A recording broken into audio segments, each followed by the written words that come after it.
Hello student, बघा आपण अगोदर लेक्चरमध्ये बघितलं काय की फॉस्फरस सायकल कशाला म्हणायचं, कार्बन सायकल कशाला म्हणायचं, ज्याचा पर्टिक्युलर फ्लो आहे ते कोणत्या कोणत्या गोष्टी किंवा कोणकोणत्या एजंटद्वारे किंवा कोणकोणत्या एका टॉपिकद्वारे कसे रन होत असते, कोणकोणत्या गोष्टी रिस्पॉन्सिबल असतात कंप्लीट त्या सायकलसाठी. देन आपण सांगितलं काय की मेजर इम्पॉर्टंट पॉईंट आपला त्याच्यानंतरचा की इकॉलॉजिकल सर्व्हिसेस. इकॉलॉजिकल सर्व्हिसेस कशाला म्हणायचं बघा, आपल्याला कळून चुकलेलं आहे काय की इकॉलॉजी काय आहे, सगळ्यांना माहीत सुद्धा आहे. Then what is mean by services म्हणजेच अशी कोणती गोष्ट आहे की खूप महत्त्वाची ठरते आपल्या ह्युमन बिंगसाठी, डिफरंट प्लांटसाठी आणि डिफरंट ॲनिमलसाठी. म्हणजेच आपण जसं म्हणतो काय की फॉस्फेट खूप महत्त्वाचं आहे आपल्याला, किंवा कार्बन खूप महत्त्वाचं आहे आपल्याला, किंवा आपण म्हणू शकतो काय की जसा ऑक्सिजन खूप महत्त्वाचा आहे. या सगळ्या गोष्टी जसं आपल्यासाठी खूप इम्पॉर्टंट आहे, खूप मोठ्या मोठ्या प्रमाणामध्ये किंवा खूप आपल्याला जास्त प्रमाणात लागत असतात, सेम ह्याच सगळ्या गोष्टी ॲज अ सोर्स म्हणून किंवा ॲज अ सर्व्हिसेस म्हणून कम्प्लीट आपली जी काही अर्थ आहे किंवा आपली जी काही ग्लोबल सिस्टीम आहे ही आपल्याला काय करत असते, प्रोव्हाइड करत असते एका वेगळ्या फॉर्ममध्ये, किंवा आपल्या कंटिन्यू या अर्थमध्ये किंवा ॲटमॉस्फिअरमध्ये या सगळ्या गोष्टी करत असतात, घडत असतात एका सर्व्हिसेसद्वारे. सेम तोच मेन पॉईंट घेऊन आपल्याला समोर चालायचं आहे की इकॉलॉजिकल सर्व्हिसेस कशाला म्हणायचं.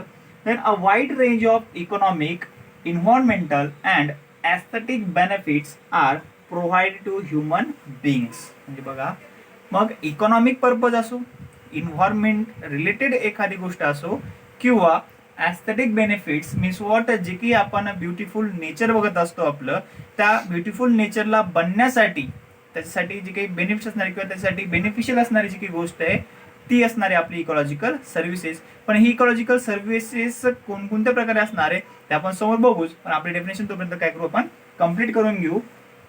आपण होतो काय की a wide range of economic, environmental and aesthetic benefits are provide to human beings by ecological processes. म्हणजे बघा परत काय म्हणतोय की ह्या ह्युमन बिंग्सना किंवा डिफरंट ॲनिमल्सना किंवा प्लांट्सना ही इकॉलॉजिकल जे काही बेनिफिट्स आहेत ते मिळत असतात कशाद्वारे, तर इकॉलॉजिकल प्रोसेसेसद्वारे. म्हणजे बघा आपण म्हणतो काय की कंप्लीट एखादी इकोसिस्टीम आहे, या इकोसिस्टीम मध्ये दोन्ही गोष्टी घडत असतात किंवा दोन मेजर कंपोनंट असतात, जसे की आपण म्हणतो बायोटिक अँड अबायोटिक. या दोन गोष्टी रिस्पॉन्सिबल आहे कंप्लीट या इकोसिस्टीम मध्ये इकॉलॉजिकल प्रोसेसेस कंटिन्यू सुरू ठेवण्यासाठी किंवा तिथं त्या इकोसिस्टीम मध्ये त्या प्रोसेस रन करण्यासाठी of an ecosystem which are collectively called ecological services. म्हणजेच या इकोसिस्टीम मध्ये हे दोन जे काही इम्पॉर्टंट कंपोनेंट आहे त्यांच्यामध्ये जे काही इंटरॅक्शन होणार आहे त्यांच्याद्वारे काही जे काही इकॉलॉजिकल प्रोसेस होणार आहे, या सगळ्या गोष्टीला आपण किंवा या सगळ्या गोष्टींचं जे काही एक आउटपुट असणार आहे, या आउटपुटला आपण डायरेक्ट किंवा इनडायरेक्ट म्हणू शकतो इकॉलॉजिकल सर्व्हिसेस. काय जे काही ह्या सगळ्या गोष्टी थ्रू किंवा इकोसिस्टीम मधून जे काही गोष्टी आउटपुट होत असतात त्या सगळ्या ॲनिमल्सला किंवा ह्युमन बिंग्सला इकॉनॉमिक सोर्समध्ये, इन्व्हायरमेंटल रिलेटेड गोष्टीमध्ये किंवा ॲस्थेटिक बेनिफिट्स सारखं जे काही आउटपुट मिळणार आहे त्या सगळ्या गोष्टीला आपण काय म्हणू शकतो, ecological services.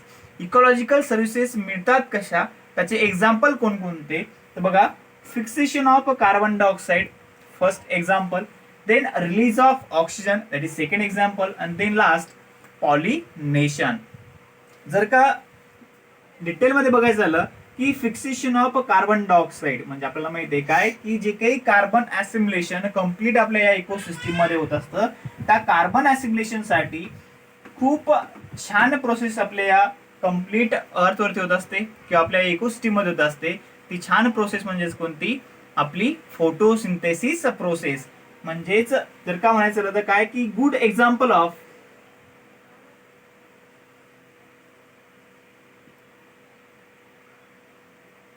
Carbon assimilation, good example of carbon assimilation. आणि हे गुड एक्झाम्पल कार्बन ॲसिम्युलेशनचा आपण सांगू शकतो कोणती प्रोसेस, फोटोसिंथेसिस प्रोसेस.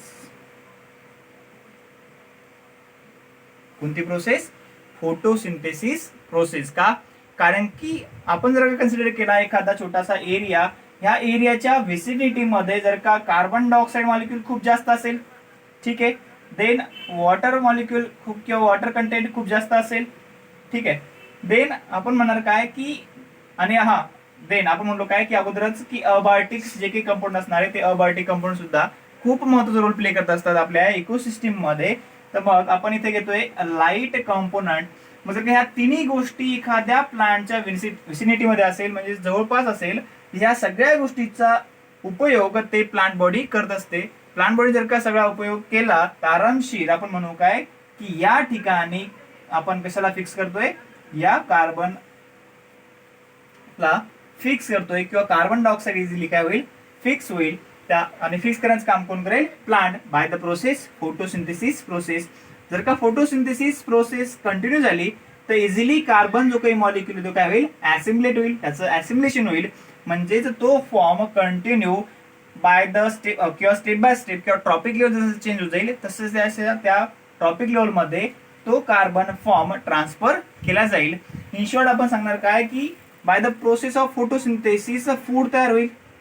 फूड जर का तयार झालं याला कन्झ्युम करण्याचं काम कोण करतील, ॲनिमल्स करतील. म्हणजेच या ॲनिमल्सच्या लेवल पर्यंत किंवा ट्रॉपिक लेवल पर्यंत आपण म्हणू आपलं काय झालं, कार्बन ॲसिम्युलेशन कम्प्लीट प्रोसेस झाली.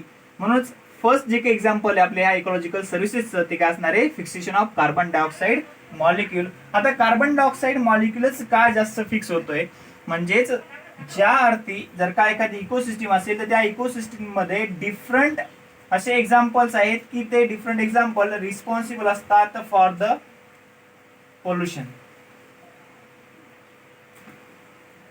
डिफरंट एक्झाम्पल्स असतात कशासाठी, इकोसिस्टीम मध्ये तर पोल्युशन निर्माण करण्यासाठी.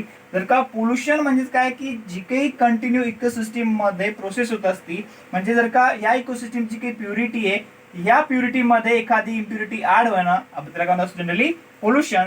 मग सेम जर का कार्बन डायऑक्साईड लेवल खूप जास्त होत असेल आपल्या इकोसिस्टीम मध्ये, तिला रिड्यूस करण्याचं काम कोण करत असतं, आपल्या इकोसिस्टीम मधले हे प्लांट्स. का, कारण का कोणत्या प्रोसेसद्वारे, तर फिक्सेशन ऑफ कार्बन डायऑक्साईड. म्हणजेच एखाद्या इन्व्हायरमेंटल कंडिशनला गुड क्वालिटी इन्व्हायरमेंट जर का बनवायचं असेल किंवा ती प्रोसेस त्या ठिकाणी होत असते by the process of photosynthesis. आणि जर का फोटोसिंथेसिस झाली तर कम्प्लीट त्या कार्बन मॉलिक्युलचं काय होत असतं, ऍसिम्युलेशन होत असतं.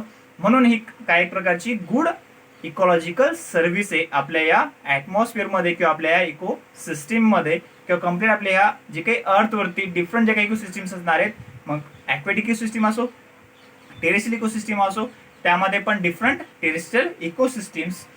देन आपण बघितलं काय की second example release of oxygen. आपण काय बघतोय, सेकंड एक्झाम्पल आपल्या इकॉलॉजिकल सर्व्हिसेसचं ते एक्झाम्पल म्हणजेच काय की रिलीज ऑफ ऑक्सिजन. का, म्हणजेच आपण फर्स्ट सोर्स काय बघितला किंवा फर्स्ट थिंग जी इम्पॉर्टंट आहे आपल्या इकॉलॉजिकल सर्व्हिसेससाठी ती असणार आहे कार्बन. देन सेकंड गोष्ट आपण कोणती बघतोय, ऑक्सिजन. सेकंड गोष्ट कोणती बघतोय, ऑक्सिजन. म्हणजेच बघा, जर कार्बन डायऑक्साईड किंवा कार्बन फॉर्म जो काही कार्बनचे वेगळे फॉर्म असणार आहे ते जर का इम्पॉर्टंट असणार आहे कशासाठी, एखाद्या प्लांटसाठी किंवा एखाद्या ॲनिमलसाठी वेगळ्या स्ट्रक्चर निर्माण करण्यासाठी किंवा ॲज अ फूड मटेरियल बनवण्यासाठी, तर सेम कंडिशन आहे किंवा सेम तुम्हाला एक्झाम्पल बघायला मिळतंय ऑक्सिजनचं. म्हणजे जर का दोन गोष्टीचं बॅलन्स करायचं असेल तर आपल्याला इम्पॉर्टंट असणारा जो काही सोर्स आहे किंवा इम्पॉर्टंट असणारा जो काही कंपोनंट आहे आपल्या अर्थवरती तो असणार आहे कोण, प्लांट्स. का, कारण की प्लांट्स काय करतात, मेंटेन करतात काय किंवा बॅलन्स करत असतात कोणाला, CO2च्या आणि O2च्या कंटेंटला किंवा O2च्या अमाऊंटला. जर का CO2 अमाऊंट कमी झाली नाही तर खूप जास्त पोल्युशन निर्माण होऊन काय होईल, इथं जे काही ह्युमन बिंग्स असणारे किंवा ॲनिमल्स किंवा प्लांट असणारे त्यांच्यामध्ये खूप जास्त डिफेक्टेडनेस येईल. देन जर का O2 लेवल कमी झाली तर बरेचसे ॲनिमल्स जगू शकणार नाहीत, त्यांची काय होईल, डेथ होईल. म्हणून इकॉलॉजिकल सर्व्हिसेस मध्ये काय होणं गरजेचं आहे, तर रिलीज होणं गरजेचं आहे काय, आपला ऑक्सिजन. ऑक्सिजन रिलीज करण्याचं काम कोण करत असतं, अगेन आपण म्हणतो की प्लांट करत असतं. कोणत्या प्रोसेसद्वारे ऑक्सिजन रिलीज होईल, तर ऑक्सिजन रिलीज होत असतं आपल्या अगेन फोटोसिंथेसिस प्रोसेसद्वारे as a by product. As a by product. जर का फोटोसिंथेसिस प्रोसेसद्वारे जर का बाय प्रोडक्ट आपला ऑक्सिजन रिलीज होत असेल तर आपण इझिली म्हणणार काय की प्लांट्स रिस्पॉन्सिबल आहे किंवा प्लांट खूप इम्पॉर्टंट आहे आपल्या या CO2 आणि O2 ला बॅलन्स करण्यासाठी. ही सुद्धा एक गुड सर्व्हिसेस आहे आपल्या या इकॉलॉजीची किंवा आपल्या इकोसिस्टीमची, की आपल्या ह्युमन बिईंगसाठी किंवा ॲनिमल्ससाठी खूप चांगल्या प्रकारे एक सोर्स किंवा एक ऑक्सिजनचा, हा व्हेरी गुड, काय आपण म्हणतोय की ऑक्सिजनचा सोर्स निर्माण करण्यासाठी कोण महत्वाचं आहे तर प्लांट महत्वाचं आहे. आणि प्लांट रिलेटेड टू इकोसिस्टीम, एक इकोसिस्टीमचा भाग आहे बायोटिक कंपोनंट म्हणून, आणि तो आपल्याला काय प्रोव्हाइड करतोय, O2 प्रोव्हाइड करतोय. म्हणजे चांगली चांगली सर्व्हिसेस प्रोव्हाइड करण्याचं काम कोण करतोय, इकोसिस्टीम किंवा इकोलॉजी रिलीज करून, ऑक्सिजन रिलीज करून काय करते, सर्व्हिस छान प्रकारे प्रोव्हाइड करते. सर्व्हिस मीन्स व्हॉट, हे एक एक्झाम्पल आहे आपलं कशाचं, इकॉलॉजिकल सर्व्हिसेसचं, रिलीज ऑफ ऑक्सिजन. देन आपण म्हणतोय last example, that is pollination. Last example काय घेतोय आपण, पॉलिनेशन घेतोय. या पॉलिनेशन मध्ये जर का सांगायचं झालं की आपला जो काही तिसरी इम्पॉर्टंट गोष्ट असणार आहे ती म्हणतो आपण काय, पॉलिनेशन. या पॉलिनेशन मध्ये इम्पॉर्टंट कंपाऊंड जो काही असणार आहे तो असतो आपला काय, पोलन ग्रेन. Pollen grain.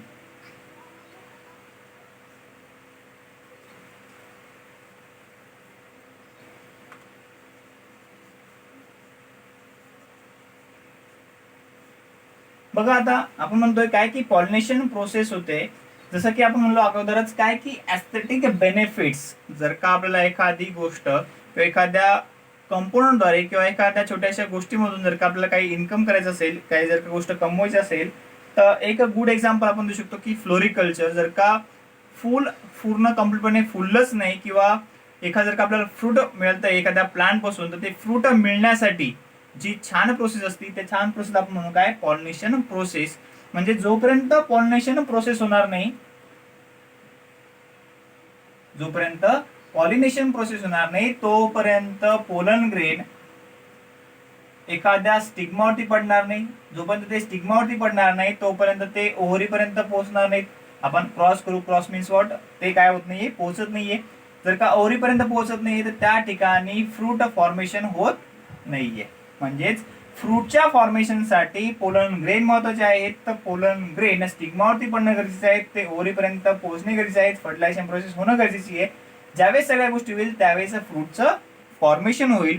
म्हणजे कुठतरी एक ॲस्थेटिक बेनिफिट्स किंवा इकॉनॉमिक बेनिफिट जर का ह्युमन बिंगला मिळायचं असेल तर ही सर्व्हिस त्या इकोसिस्टीमनं आपल्याला प्रोव्हाइड करणं गरजेची आहे.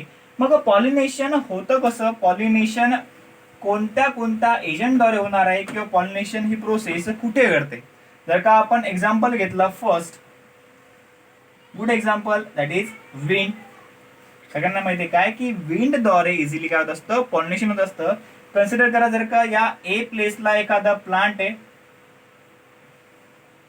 त्या प्लांट वरती एखादा फ्लावर आहे, या फ्लावरचे पोलन ग्रेन पडणं गरजेचं आहे ह्या बी एरियावरच्या प्लांट मधल्या फ्लावरच्या स्टिग्मावर.